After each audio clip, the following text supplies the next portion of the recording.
butuh pemimpin yang bisa ngomong. Gimana caranya mempertahankan lingkungan hidup agar anak cucu kita bisa bernafas lega tanpa polusi 20-30 tahun ke depan. Kalau Pak Jokowi sudah melakukan hilirisasi agar kemudian transisi energi menuju green energy, menuju green economy segera disiapkan, maka jemputlah dengan cepat. Kalau kita melihat, maka kita punya sumber daya alam yang cukup bagus, nikel. Maka kita bisa hilirisasi. Itu nanti jadinya baterai. Jadinya untuk mobil listrik. Betul. Ya. Kita butuh SDM yang bagus untuk menyelesaikan itu. Ya. Kita harus punya keputusan politik yang serius pada soal itu, dan end to end-nya mesti selesai juga di sini. Karena sebenarnya kita mampu, tinggal kita bekerja sama. Itu salah satu yang dilakukan. Lalu perlu diberikan kemudian insentif agar keseriusan itu muncul, Pak Ma.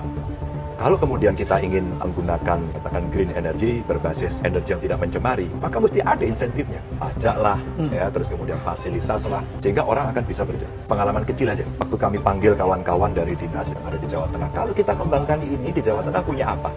Ternyata kita punya geothermal, sudah ada di Dieng. Panas bumi. Panas bumi. Pengalaman Iceland yang waktu itu nyaris bankrupt karena energinya atau national budgetnya dipakai untuk membeli BM dari timur. Ketika kemudian dia invest yang cukup besar, maka kemudian amanlah. Yang tidak perlu impor lagi. Tidak perlu impor, bahkan jalannya hangat. Dan itu juga terjadi di New Zealand ya. Di New Zealand. Yang hidup di atas cincin api seperti kita. Betul. Nah, kita punya banyak sekali. Kalau kita melihat itu, pengalaman dari Dieng, pengalaman yang ada sekarang ini ongoing di Gunung Slamet, butuh sosialisasi kepada masyarakat karena itu tidak semua tahu. Maka ini salah satu kekuatan kita.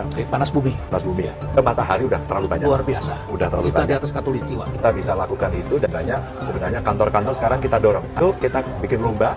Terus kemudian di remote area yang belum elektrifikasinya, sekarang kita dorong, udah nggak usah narik kabel, kasih saja mereka itu solar panel, sehingga mereka bisa menggunakan. Ada lagi kita temukan Pak Renat, di Sarawak.